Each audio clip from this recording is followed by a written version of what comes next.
Hello दोस्तों, मैं सुनील कुमार स्वागत करता हूं आपके अपने चैनल क्रैकर जीएस अकेडमी में। कैसे हैं दोस्तों आप लोग? उम्मीद करता हूं कि आप लोग अच्छे होंगे और आप लोगों की पढ़ाई भी अच्छी चल रही होगी, है ना दोस्तों। तो दोस्तों और उनका भी स्वागत है जो मेरे चैनल पे आज पहली बार जुड़े हैं दोस्तों, ठीक है ना, क्योंकि वो आपका ही अपना चैनल है दोस्तों। तो जो इस चैनल पर अभी नया आया हो उसका भी चैनल पर भव्य स्वागत है, ठीक है दोस्तों। तो दोस्तों हम लोग लास्ट क्लासेस में जैसे कि अगर हम लोग देखें जो मेरे साथ काफ़ी दिनों से जुड़े हुए हैं, तो मैं अगर उनकी बात करूँ तो हम लोग दोस्तों क्या पढ़ लेते दोस्तों। तो अगर हम बात करें दोस्तों हम लोग अपने टॉपिक की, तो हम लोग ने स्टार्ट किया था अपवाह तंत्र। क्या दोस्तों? अपवाह तंत्र, ठीक है दोस्तों। हम लोगों ने ये टॉपिक शुरू किया था। पीछे की जो क्लासेस हम लोग दोस्तों कर चुके हैं। जो भी नया हो दोस्तों उसको क्या करना है, मेरी क्लासेस पीछे की देख लेना है, उसको सारी चीज़ें मिल जाएंगी। कैसे कि भारत का भौगोलिक संरचना के आधार पर 5 भागों में डिवीज़न किया, वो हम लोगों ने देखा, डिवीज़न है ना। फिर इसके बाद हम लोगों ने इन पॉलिटिकल जो भारत का जो पॉलिटिकल पर्सपेक्टिव यानी जो राजनीतिक पक्ष होता है, ठीक है ना, तो ये सारी चीज़ें हम लोगों ने देखी। और दोस्तों और हम लोगों ने फिर हम लोग रिवर शुरू किए। तो दोस्तों रिवर में हम लोग दोस्तों अगर जैसे अगर हम लोग देखें लास्ट, अगर आप लोग क्लासेस में मेरे देख रहे हो तो हम लोगों ने देखा कि हम लोगों ने जो रिवर्स हैं उनको, क्योंकि भारत की अगर आप भौगोलिक संरचना देखेंगे दोस्तों तो क्या है कि उसकी अलग अलग है। जैसे हिमालय है नॉर्थ में, फिर उत्तर भारत का मैदान है, फिर क्या है प्रायद्वीप पठार। तो उस आधार पे क्या होता है कि जो अपवाह तंत्र है वो भी 2 पार्ट में डिवीजन हो जाता है। इसी के आधार पर हम लोगों ने क्या किया था, हिमालय जो अपवाह तंत्र यानी जो ड्रेनेज सिस्टम है दोस्तों उसको क्या किया था, 2 पार्ट में डिवीजन किया था दोस्तों। एक तो हिमालय की नदियाँ दोस्तों, ठीक है। दूसरा प्रायद्वीपीय नदियाँ, दूसरा क्या है दोस्तों, प्रायद्वीपीय नदियाँ, ठीक है दोस्तों।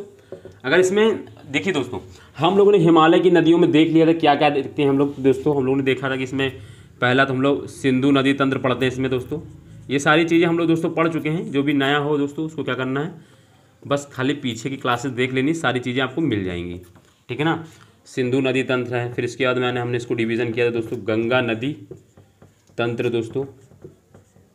फिर इसके बाद मैंने ब्रह्मपुत्र नदी तंत्र दोस्तों, हम लोग ने इसका डिवीज़न किया था ब्रह्मपुत्र नदी तंत्र दोस्तों। इनको हम लोग बहुत डिटेल से कर चुके हैं। जो भी मेरे साथ जुड़े हैं उनको तो पता ही है। जो आज नए जुड़े हैं दोस्तों तो उनको क्या करना है, पहले तो इस क्लास को रुक के देखना है। फिर इसके बाद अगर मेरी क्लास अच्छी लगती है दोस्तों तो आपको पीछे की क्लासेस जो भी हैं वो आपको देख लेनी है, तो आपको ये सारी चीज़ें वहाँ मिल जाएंगी। हाँ, और हर चीज़ को मैंने बहुत डिटेल से एक एक चीज़ को समझाते हुए कराया है। तो आपको कोई अगर और फिर भी अगर कोई दिक्कत होती है मेरी क्लास से रिलेटेड, वैसे तो आपको होगी नहीं, मैं 100% श्योरिटी दे रहा हूँ। अगर नहीं होती है थोड़ी बहुत दिक्कत तो आपको करना क्या है कि बस जो आज रिसेंट में कोई भी टॉपिक्स हो उसमें आपको कमेंट कर देना है कि ये मुझे समझ में नहीं आया, तो नेक्स्ट दिन मैं उसको समझा दूंगा दोस्तों, ठीक है। तो ये चीज़ हो गई। फिर जैसे कि अगर हम प्रायद्वीपीय नदियाँ बोले तो दोस्तों इसको हम लोगों ने अगेन इसको 2 पार्ट में बांटा था दोस्तों। कौन कौन सी? एक तो दोस्तों पूर्व की ओर बहने वाली यानी पूर्व दिशा की ओर, पूर्व दिशा की और बहने वाली नदियाँ, ठीक है ना दोस्तों, बहने वाली नदियाँ। और फिर पश्चिम दिशा की ओर, पश्चिम दिशा की और बहने वाली दोस्तों नदियाँ, ठीक है। ये हम लोग ने इसको प्रायद्वीपीय जो नदियाँ उनको अगेन 2 पार्ट में बांटा था। एक तो डायरेक्शन ऑफ फ्लो यानी किस दिशा की ओर फ्लो कर रही है उसके आधार पर हम लोगों ने क्या कर लिया था, जो नदियाँ हैं पूर्व प्रायद्वीपीय भारत की उनको क्या किया, डिवीज़न कर लिया, उनका विभाजन कर दिया। इसमें जैसे अगर हम बात करें तो पहली दोस्तों महानदी है, फिर दूसरी दोस्तों अगर देखें गोदावरी है, फिर दोस्तों अगर इसमें देखें तो कृष्णा है दोस्तों, फिर कावेरी है, और भी बड़ी बड़ी नदियां हैं जैसे वेगई है। ये 4 बड़ी नदियां और जैसे वेगई है, ब्राह्मणी नदी है, और भी ये नदियां हैं, काफ़ी नदियां हैं। बट इन्हीं 4 नदियों के बारे में हम लोग पढ़ेंगे, बाकी सारी नदियां इन्हीं में समाहित हो जाएंगी। जैसे पूर्व की पश्चिम दिशा की ओर अगर हम देखें तो दोस्तों पहली तो नर्मदा जो बड़ी नदी है, ठीक है दोस्तों। तापी है, जैसे ताप्ती भी बोलते हैं इसको। फिर दोस्तों साबरमती है दोस्तों जो गुजरात में है दोस्तों। और इसी तरह दोस्तों माही भी नदी है जो पूर्व पश्चिम की ओर, और इसी तरह लूनी भी देखते हैं। तो ये जो कुछ नदियां हैं, जो देखो ये कुछ नदियां हैं जो पूर्व दिशा की ओर बहती हैं, ये कुछ नदियां हैं जो पश्चिम दिशा। अगर जैसे कि हम बात करें कैसे हम लोग पूर्व पश्चिम डिसाइड करते हैं, तो जैसे अगर हम बात करें दोस्तों, ये भारत का प्रायद्वीप कौन सा होता है, ये होता है सर दोस्तों, ये सारी चीज़ें हम लोग पढ़ चुके हैं पीछे क्लासेस, ये होता है। तो इसमें देखें तो अगर हम देखें तो यहाँ से दोस्तों महानदी निकलती है, बल्कि छत्तीसगढ़ से ही गुजारो उसको, ठीक है, छत्तीसगढ़ से निकलती। फिर इसके बाद महाराष्ट्र से फिर गोदावरी निकलती है, फिर महाराष्ट्र से ही दोस्तों आपकी कृष्णा नदी, फिर यहाँ से कर्नाटक से ब्रह्मगिरी। ये तो इसकी देखो ये पूर्व दिशा की ओर बह रही कि नहीं बह रही, महानदी, गोदावरी, कृष्णा, कावेरी। इसी तरह अगर हम पश्चिम की ओर बहने वाली देखें तो दोस्तों देखो यहाँ पे नर्मदा नदी यहाँ होती है, फिर यहाँ पे दोस्तों तापी होती है, यहीं से दोस्तों साबरमती, और यहीं से दोस्तों माही। ये सॉरी ये माही है दोस्तों, और इधर थोड़ा आगे जो है उसके साबरमती। तो ये सारी जो नदियाँ हैं, तो ये इधर पश्चिम की दिशा में। तो कुछ नदियाँ जो हैं प्रायद्वीप पठार की, कुछ नदियाँ क्या हैं, उनको हम लोग डिवीजन कर लिया इसलिए सुविधा की, पढ़ने की सुविधा के हिसाब से। और दूसरी चीज़ ये भी है कि क्वेश्चन ऐसे ही पूछा जाता है कि कौन सी पूर्व दिशा की ओर बहती है, कौन सी पश्चिम दिशा की ओर बहती है। तो एक क्वेश्चन आपका ऐसे भी तैयार हो जाएगा दोस्तों, ठीक है। तो दोस्तों हम लोग देखो हम लोग क्या कर चुके हैं, मैं बता देता हूँ आपको, जो भी नए हैं मेरे साथ और जो तो जब बने हुए उनको तो पता ही, जैसे मैं ये कर चुका हूँ, हम लोग ये कर चुके हैं। ये हम लोगों ने कल प्रायद्वीपीय नदियाँ शुरू कर दी दोस्तों, उसमें हम लोगों ने काफ़ी कुछ बता दिया था, और इसमें मैंने एक ये नदी निपट कर दी थी। आज हम लोग इसको करेंगे दोस्तों, और इसका डिटेल करेंगे, ठीक है ना दोस्तों। तो ये सारी चीज़ें आज हम लोग क्या करेंगे, गोदावरी नदी। तो दोस्तों चलिए हम लोग शुरू करते हैं, बट इससे पहले हम लोग महानदी की, जो हम लोगों ने महानदी पढ़ा था उसको थोड़े सा उसकी क्या कर लेते हैं, रिवीजन कर लेते हैं। जैसे कि हम लोग हर क्लास में करते हैं, पीछे का जो होता है उसको बैकग्राउंड जो भी हम लोग पढ़ के आए हैं उसका रिवीजन करते हैं, फिर एक नेक्स्ट क्लास में हम लोग मतलब जो भी टॉपिक्स रहता है उसका आज का, उसमें नेक्स्ट में हम लोग फिर प्रवेश करते हैं। तो पहले दोस्तों रिवीजन, फिर नया। तो चलिए दोस्तों रिवीजन के क्रम में अगर हम बात करें तो आप लोगों को याद होगा, तो हम लोग महानदी पढ़ रहे थे, ठीक है ना दोस्तों। कल हम लोगों ने महानदी कंप्लीट करा था, आज हम लोग गोदावरी पढ़ेंगे। तो महानदी तंत्र मैंने हेडिंग डलवाई थी और मैंने बताई थी ये नदी है, अब आपको बताना है। तो अगर ये मैं नदी बताऊं तो कहाँ से निकलती है, तो ये छत्तीसगढ़ के जो रायपुर है उसका सिहावा माउंटेन, कहाँ से दोस्तों, सिहावा माउंटेन से निकलती है, यानी सिहावा पर्वत से निकलती है। और क्या होता है, छत्तीसगढ़ एवं उड़ीसा होते हुए जाके कहाँ पे, बंगाली खाड़ी में ड्रेन हो जाती। तो ये बंगाली खाड़ी में जाके गिर जाती है। ये तो इसकी बात हो गई। फिर इसकी सहायक नदियाँ मैंने बताई थी दोस्तों, जैसे अगर मैं बात करूँ तो पहली होती है दोस्तों सियोनाथ, जिसको मैंने कहा था दोस्तों इंग्लिश में इनका नाम याद रखो तो ज़्यादा याद रहेगा, सियोनाथ। फिर दोस्तों हसदो, फिर दोस्तों मंद मैंने बताया, फिर दोस्तों इबू। ये थी दोस्तों ये चार नदियां हम लोग क्या बताई थी हमने कि ये चारों नदियां जो हैं बाएं तरफ की हैं दोस्तों, ठीक है ना, बाएं तट की सहायक नदियां। फिर मैंने यहाँ दोस्तों आपको पढ़ाया था तेल, फिर यहाँ पे ओंक, या इसको ओंग भी बोलते हैं और ओंक भी बोलते हैं, ONK होगा दोस्तों ओंक, और फिर ये जोंक। तो ये कुछ नदियाँ थी जो हम लोगों ने इस महानदी में सहायक नदी देखी थी, ये हम लोग कल पढ़ चुके हैं और इसका मैंने लिखाया भी है क्या कैसा है। तो कल की क्लास जो भी नया हो दोस्तों, कल की क्लास देखेगा तो ये सारी नदियाँ पीछे जितनी भी मैंने जो पढ़ाया आपको देख लेना चाहिए, आपके बेनिफिट होगा। आपको कहीं ज्योग्राफी से रिलेटेड कहीं आपको भटकना नहीं पड़ेगा दोस्तों, आपको सारी चीज़ें वन टाइम सॉल्यूशन एक ही जगह मिल जाएगी। ज्योग्राफी से रिलेटेड कोई दिक्कत नहीं होगी, ये मैं गारंटी दे सकता हूँ, ठीक है ना। ज्योग्राफी से क्या, जो भी मैं सब्जेक्ट यहाँ पढ़ाऊँगा दोस्तों आपको क्वेश्चन मिल जाएंगे, मैं ये गारंटी दे रहा हूँ। और आपको ऐसा नहीं रहेगा कि मैंने नहीं पढ़ा, वो चीज़ मैं आपको बताऊंगा, इंडिकेट भी कर दूंगा कि कहाँ से क्वेश्चन बन जाते हैं। जैसे यहाँ पे बताऊँ तो दोस्तों अगर आपने 2021 में अगर देखा हो, पेपर दिया हो PCS का, तो ये नदी पूछी गई थी उसमें, ठीक है ना, ये नदी पूछी गई थी इसमें। तो इस नदी के बारे में, और यही आंसर सही भी था, तो ये नदी पूछी गई थी, इस क्वेश्चन आया था। तो इस देखो अब यहाँ से आपको क्या होगा, आपको याद नहीं करना, और हो सकता है आप कल के दिन ये वाली नदी पूछ लें तो आपको पता हो, कल के दिन हो सकता है ये पूछ लें।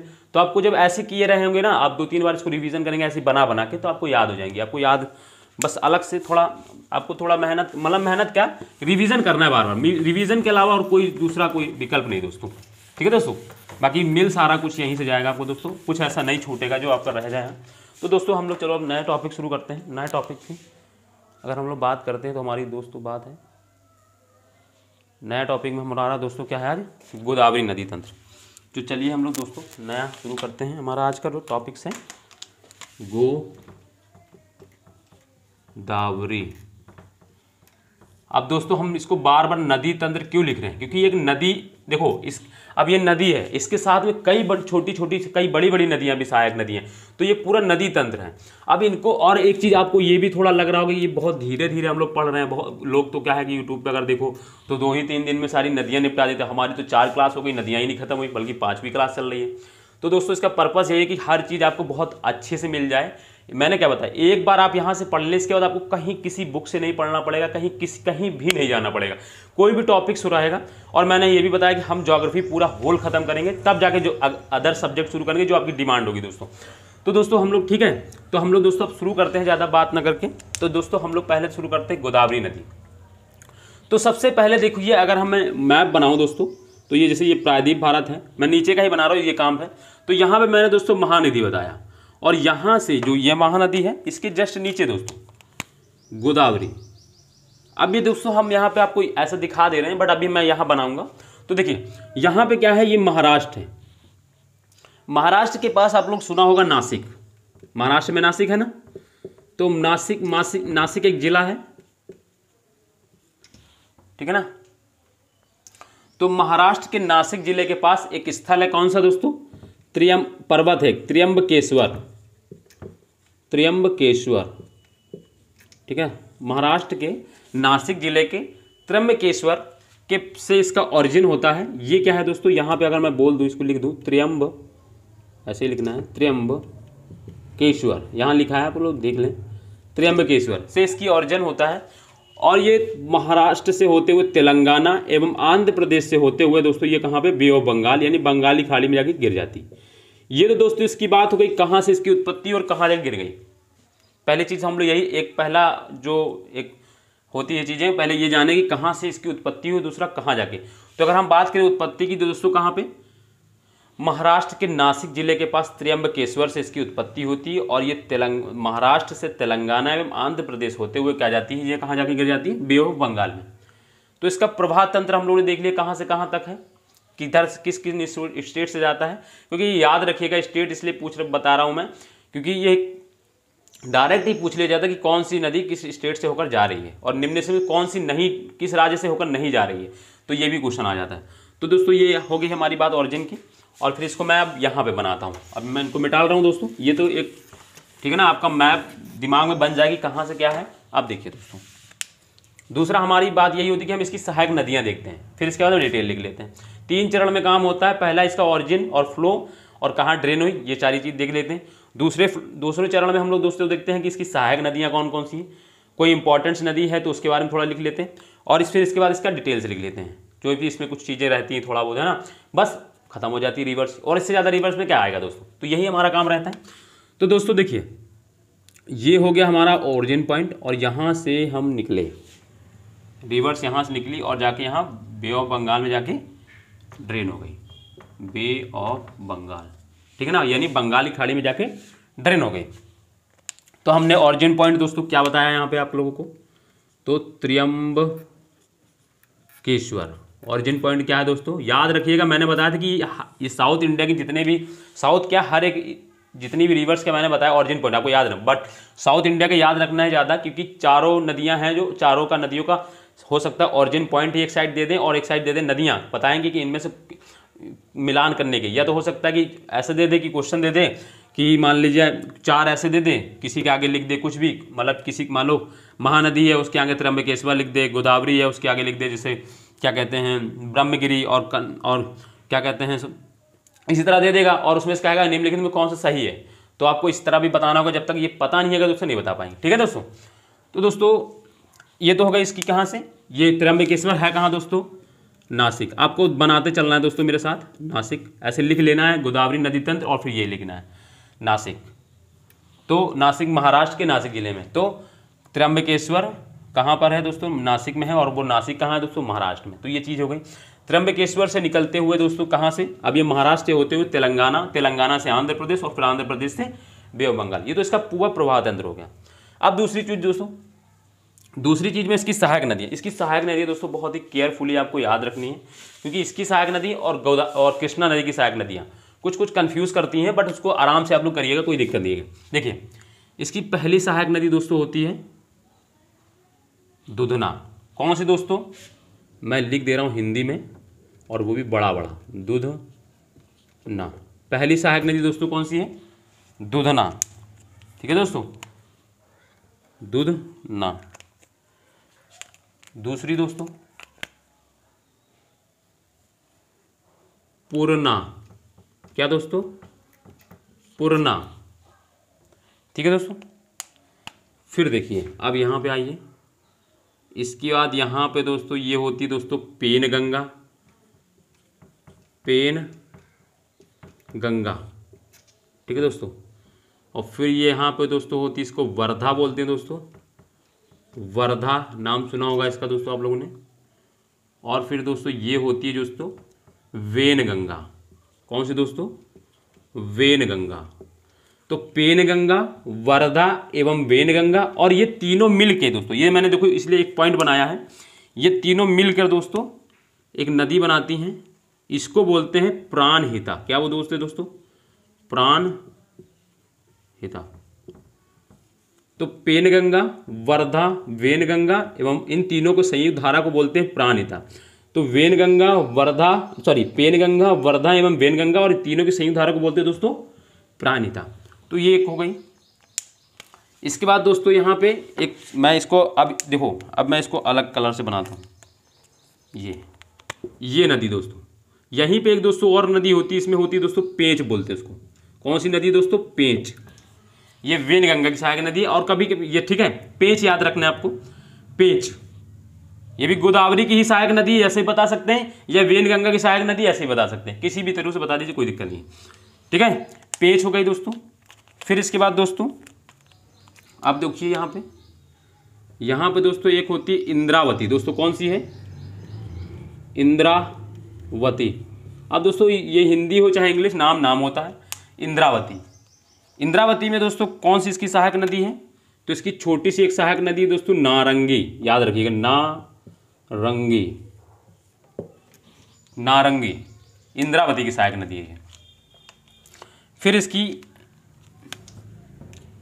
फिर यहाँ पे और गोदावरी की कौन सी सहायक नदी है दोस्तों? मैं डिफरेंट कलर से बना रहा हूँ ताकि आपको अलग अलग चीज़ समझ में आए, बिल्कुल क्लियरली लेकर समझ में आए। ये दोस्तों हुए। यहाँ पे दोस्तों होती सबरी। सबरी दोस्तों, कहीं कहीं पे साबरी भी लिखा होता है दोस्तों, ऐसे मैं बता दे रहा हूँ, दोनों चीज़ आप कंफ्यूज ना हो। बुकों में अगर देखें कहीं तो साबरी भी लिखा होता है, सबरी, बट आप सबरी लिखिएगा दोस्तों, याद रहेगा ज़्यादा टाइम तक तो याद रहेगा। सबरी दोस्तों। सबरी के बाद दोस्तों इसकी एक सहायक नदी होती है दोस्तों बेलामाली। ये सबरी की होती है। कौन सी दोस्तों? बेलामाली। बेलामाली। और दोस्तों सिलेरू।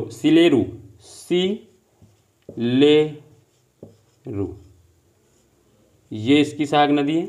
मैं एक सेकेंड सुनूं तो सिलेरू।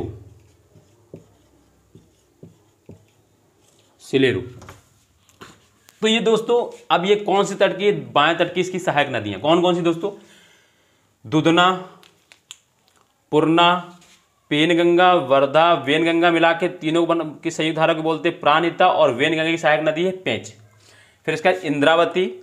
इंद्रावती की सहायक नदी दोस्तों नारंगी। और फिर सबरी में दो और नदियां आती, बेलामाली, सिलेरू। ये कुछ एक नदी ये वाली पूछी जा चुकी है, सिलेरू, तो याद रखिएगा, इंपॉर्टेंट्स है। ठीक है, तो ये इसकी कौन सी दोस्तों?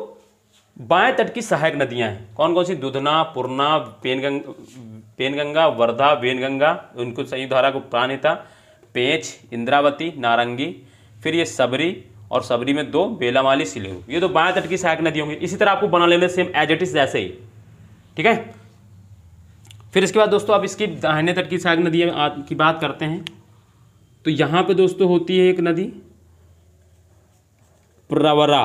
कौन सी दोस्तों? प्रवरा। आपने सुना होगा प्रवरा नदी, आपको अगर आपने नाम सुना होगा तो जब आप सिंधु घाटी सभ्यता पढ़ते हैं तो सिंधु घाटी सभ्यता में एक स्थल है जो सबसे दक्षिणी स्थल है। कौन सा दोस्तों? दैमाबाद। आपने नाम सुना होगा, महाराष्ट्र में है। ठीक है ना, दैमाबाद। और दैमाबाद किस नदी पे स्थल है? तो प्रवरा नदी पर ही स्थित है। ठीक है ना दोस्तों, तो ये प्रवरा आपको याद रखना है। ये हिस्ट्री का भी है तो हो सकता है क्वेश्चन पूछ ले ऐसे भी। ठीक है ना, प्रवरा। इसके बाद यहाँ पे दोस्तों होता है मूला। क्या होता है दोस्तों? मूला। फिर क्या होता है? मंजरा।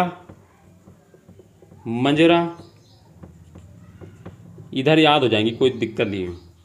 फिर ये मानेर दोस्तों, मानेर,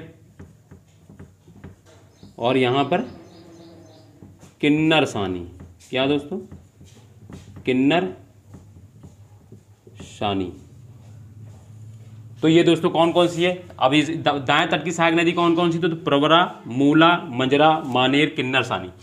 देखिए किसी को समझ में ना आ रहा होगा दाएं तट कौन सा होगा, बाएं तट, तो नदी का फ्लो देख ले। नदी इधर से इधर जा रही है, नदी ऐसे फ्लो कर रही है इस तरह की, और हम भी ऐसे इधर की ओर चलेंगे तो हमारा बाएं हाथ कौन सा? ये है दोस्तों, और हमारा दाएं हाथ कौन सा? ये दोस्तों।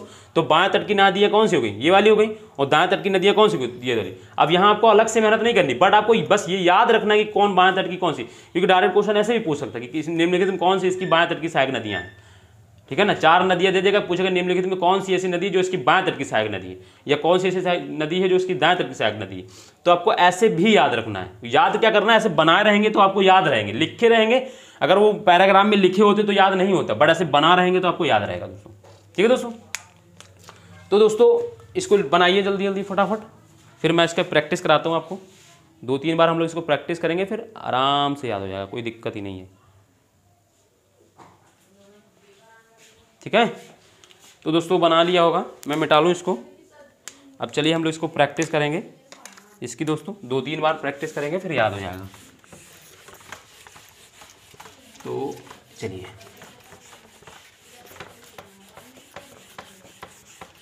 मेन मोटिव है आपको याद होना चाहिए, आपको पता होना चाहिए बस, और कुछ नहीं है। जैसे कि हम लोग अब जैसे कि ये नदी है गोदावरी, कहाँ से निकलती है दोस्तों? तो ये निकलती है दोस्तों त्र्यंबकेश्वर। कहाँ से दोस्तों? त्र्यंबकेश्वर, त्र्यंबकेश्वर से निकलती है दोस्तों गोदावरी नदी। और इसके बाद फिर यहाँ से कौन कौन सी सहायक नदियाँ हैं? तो पहली दोस्तों कौन सी है? दूधना हम लोगों ने देखी है, मैं डी लिख दे रहा हूँ सीधे। फिर इसके बाद मैंने दोस्तों पूर्णा बताई है, यहाँ पर पी लिख दे रहा हूँ। फिर यहाँ पे मैंने पेनगंगा बताई दोस्तों, फिर वर्धा बताया मैंने, और फिर वेनगंगा बताई है। और फिर ये तीनों मिलके दोस्तों क्या बनाती हैं? प्राणहिता। तो पेनगंगा, वर्धा, वेनगंगा, और यहीं पे दोस्तों इसकी मैंने एक सहायक नदी बताई है पेंच, यानी पेंच। ठीक है, पी से दोस्तों पेंच अलग कर रहा हूँ तो पेंच ऐसे। और इसको दोस्तों मैंने बताया प्राणहिता। क्या बताया दोस्तों? प्राणहिता। फिर यहाँ पे दोस्तों एक होती है इंद्रावती। कौन सी दोस्तों? इंद्रावती। और इसकी सहायक नदी मैंने बताई है दोस्तों नारंगी। ठीक है, इसके बाद यहाँ पे मैंने दोस्तों बताई सबरी। सबरी की सहायक नदी मैंने बताई दोस्तों एक बेलामाली। इधर मैं लिख दे रहा हूँ क्योंकि ये थोड़े अजीब नाम है। और फिर इधर मैंने बताई है सिलेरू। ठीक है दोस्तों, तो ये मैंने बाएं तट की ये सहायक नदी। इसके बाद यहाँ पे मैंने दोस्तों बताई प्रवरा। फिर यहाँ पे मैंने बताई दोस्तों मूला। फिर यहाँ पे दोस्तों मंजरा। फिर यहाँ पे दोस्तों मानेर। और फिर यहाँ पे दोस्तों किन्नर सानी। कौन सी दोस्तों? किन्नर सानी। तो ये इसकी इतनी सहायक नदियाँ हैं। कौन कौन सी दोस्तों? दूधना, पूर्णा, पेनगंगा, वेनगंगा, वर्धा, सॉरी पेनगंगा, वर्धा, वेनगंगा, तीनों को संयुक्त मिला के प्राणहिता। फिर ये इसमें आके पेंच मिलती है। फिर इसके बाद इंद्रावती, इंदिरा की सहायक नदी नारंगी। फिर सबरी है, बेलामाली, सिलेरू, ये इसकी बाएं तट की। इसके बाद प्रवरा, मूला, मंजरा, मानेर, किन्नर सानी। हो गई दोस्तों ये बात। तो अब फिर इसको एक बार और करते हैं रिवीजन, एक बार और कर लेते हैं, फिर आपको याद हो जाएगा। ठीक है ना, ऐसे ही आपको 2-3 बार खुद से बना के करना है, बस आपको याद हो जाएगी, कुछ नहीं करना है। ऑरिजिन पॉइंट खुद से याद रहेगा कि ये त्र्यंबकेश्वर से है, इसका तो इसकी कौन कौन सी सहायक नदियाँ हैं वो लिख लेनी है, बस हो जाएगा काम। इसके बाद आपका कोई मेहनत ही नहीं करनी। तो ये दोस्तों कौन सी नदी है? ये हो गई गोदावरी। इसका अगर ऑरिजिन पॉइंट दोस्तों तो त्र्यंबकेश्वर। जल्दी जल्दी ऐसे कर लीजिए, एक बार आता रहेगा तो आपको तुरंत दिमाग में आता ही जाएगा त्र्यंबकेश्वर। फिर इसका दोस्तों इसकी सहायक नदी का अगर हम बात करें तो पहली दोस्तों दूधना। अब मैं लिखूंगा नहीं नाम, आपको याद होगा, लिखा है आपकी कॉपी में। पूर्णा, पेनगंगा, वर्धा, वेनगंगा, यहाँ पे पेंच आके मिलती है। और फिर ये दोनों प्राणहिता। और ये नारंगी, सॉरी वो इंद्रावती, और ये नारंगी, और ये सबरी। फिर इधर से ये बेलामाली और ये सिलेरू। ठीक है दोस्तों। ये दोस्तों प्रवरा, मूला, मजरा, मानेर, किन्नर सानी। तो ये दुधना, पूर्णा, पेनगंगा, वर्धा, वेनगंगा, पेंच, प्राणिता, इंद्रावती, नारंगी, सबरी, बेलामाली, सिलेरू। हो गई बात अटकी। प्रवरा, मूला, मजरा, मानेर, किन्नर सानी। प्रवरा, मूला, मजरा, मानेर, किन्नर सानी। तो ऐसे आपको याद रखना, ऐसे बार बार ऐसे याद नहीं करना जैसे मैं बता रहा हूँ, आपको ऐसे बना के याद करना। बात 3-4 बार 5 बार कम से कम 6-7-8 बार जब प्रैक्टिस करेंगे ना, ऐसे एज इट इज याद हो जाएंगी। फिर आपको अलग से नहीं पढ़ना और आपको पैराग्राफ नहीं बनाना है कि जो बुकों में लिखा होता है कि ये इसकी बाएं तट की ये शायद। बस ऐसे एक बना लेना, ऐसे ऊपर नदी तंत्र डालना है और फिर इसकी जैसे मैंने बनाया तो वो पहला वाला आपको बना लेना चाहिए था। इसके बाद आपको रफ पे बार बार प्रैक्टिस करेंगे और जो मैं अब लिखा रहा हूँ उसके नीचे जो जगह बची उसमें लिख लीजिए। पूरा खत्म, एक ही पन्ने पर पूरी गोदावरी खत्म। कहीं से भी क्वेश्चन आए गोदावरी में कोई दिक्कत नहीं है। ठीक है दोस्तों। तो अब हम लोग इसमें थोड़ा सा, अब तो ये दोनों काम हो गए। पहला हम लोग ने क्या किया, इसकी ओरिजिन पॉइंट फ्लो देख लिया, उसकी फिर उसके बाद दूसरा काम सहायक नदी देख लिया। अब तीसरा काम लिखने का रह गया। थोड़े इसमें कुछ पॉइंट्स होते हैं, ठीक है ना, वो लिख लेते हैं बस। इसका इसका खत्म। तो दोस्तों लिखने का क्रम है, तो इसमें पहला पॉइंट दोस्तों आप लोग डालेंगे, पहला पॉइंट लिखेंगे। अब मेरे साथ लिखते भी चलना है, ठीक है दोस्तों। तो पहले अगर आप पॉइंट में बात करता हूँ तो यह प्रायद्वीपीय पठार की सबसे बड़ी नदी है, सबसे बड़ी नदी है। यानी अगर देखा जाए तो प्रायद्वीपीय पठार की सबसे बड़ी नदी कौन सी है, तो यही है, यह प्रायद्वीपीय पठार की सबसे बड़ी नदी है। ठीक है दोस्तों। दूसरा पॉइंट दोस्तों, यह महाराष्ट्र के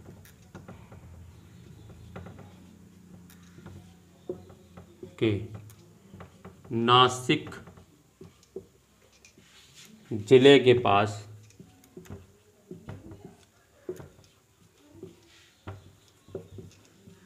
स्थित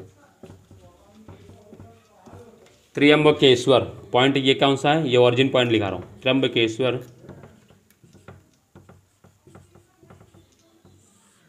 से प्रभावित से निकलकर, त्र्यंबकेश्वर से निकलकर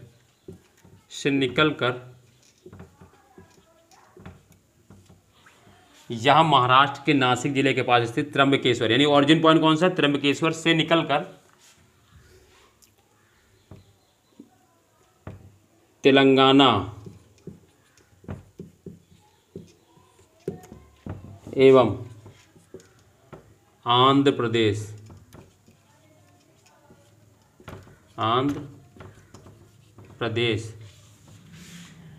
से प्रभावित होकर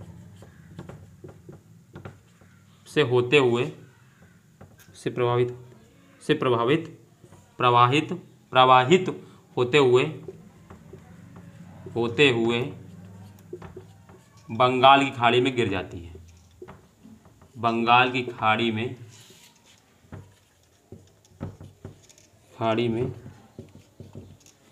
गिर जाती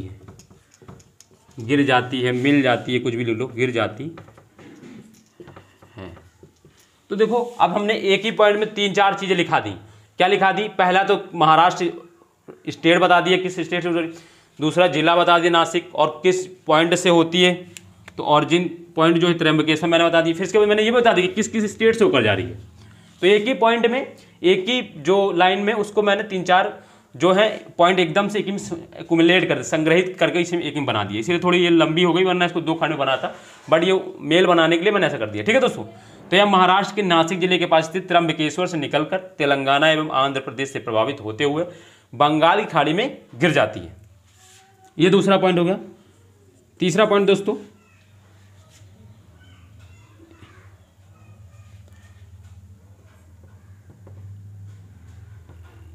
आकार एवं विस्तार के कारण इसे, बहुत इंपॉर्टेंट है, दक्षिण की गंगा कहा जाता है दोस्तों। तो किस को कई बार क्वेश्चन पूछेंगे तो याद रखना दक्षिणी गंगा किसे कहा जाता है, तो गोदावरी नदी, इसे दक्षिण की गंगा, पहला इन्वर्टेड कॉमा कर लेना है, गंगा कहा जाता है, गंगा दोस्तों कहा जाता है। आकार में विस्तार के कारण इसे दक्षिण गंगा की, यानी ये देखो अगर मैं ऐसे पोल लिखा, ये आकार में विस्तार में ये बिल्कुल गंगा की जैसी है ना लगभग, तो इसलिए इसको दक्षिण की गंगा भी कहा जाता है। आकार में विस्तार के कारण इसे गंगा की, दक्षिण की गंगा कहा जाता है। ठीक है, तो इसके ये कुछ 3 पॉइंट इंपॉर्टेंट थे, आपको ये लिखना था, इसमें और भी कुछ ऐसा लिखने वाला नहीं है। ठीक है, तो जहाँ से क्वेश्चन पूछ सकते हैं दोस्तों, ये सारी चीज़ें हो गई एक जगह पे एक्यूमुलेट। आप लोग दोस्तों ये लिख लीजिए। ठीक है दोस्तों,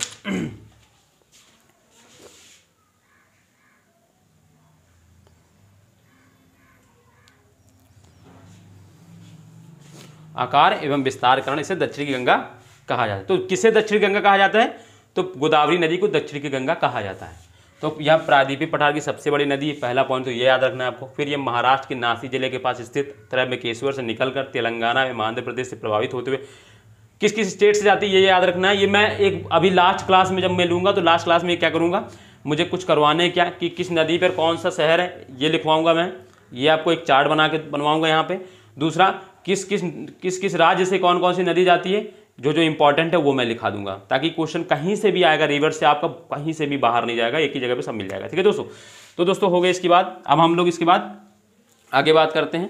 ठीक है दोस्तों, तो अब दोस्तों हम लोग कल मिलेंगे एक नए टॉपिक के साथ, मतलब इससे आगे कल हम लोग कृष्णा नदी पढ़ेंगे। तो अब तक क्या है कि दोस्तों जो लोग हमारे साथ जुड़े हुए हैं उनको क्या करना है दोस्तों, पीछे की दोस्तों रिवीजन करते चलना है। रिवीजन करते चलेंगे तो आपको मेरे साथ ही साथ जब तक ये सिलेबस खत्म होगा ना, जब तक इंडियन ज्योग्राफी, तब तक आपको सब चीज़ें पता होंगी। आप दोबारा आपको बस रिवीजन का टाइम देना होगा और कुछ नहीं करना मेहनत। ठीक है, तो याद रखना कि आपको रिवीजन करना है बार बार, 2-3 बार आप रिवीजन कर लेंगे तो आपको अच्छा खासा नॉलेज हो जाएगा, बहुत अच्छे से आपको क्वेश्चन सॉल्व हो जाएंगे। दूसरी चीज़ दोस्तों, अगर मेरी जो भी आज मित्र मेरा नया जुड़ा हो और उसको अगर मेरी अगर क्लास अच्छी लगी हो या मेरे पढ़ाने का तरीका अच्छा लगा हो या कुछ संशोधन चाहते हैं तो मुझे बताइएगा। तो अगर अच्छी लगी है तो करना क्या है दोस्तों, वही सब्सक्राइब करना है और लाइक करना है और दूसरों को दोस्तों शेयर भी करना है दोस्तों। ठीक है दोस्तों, इसी के साथ हम लोग कल मिलते हैं और कल की क्लास में हम लोग नया पढ़ेंगे। तो दोस्तों बाय, अलविदा।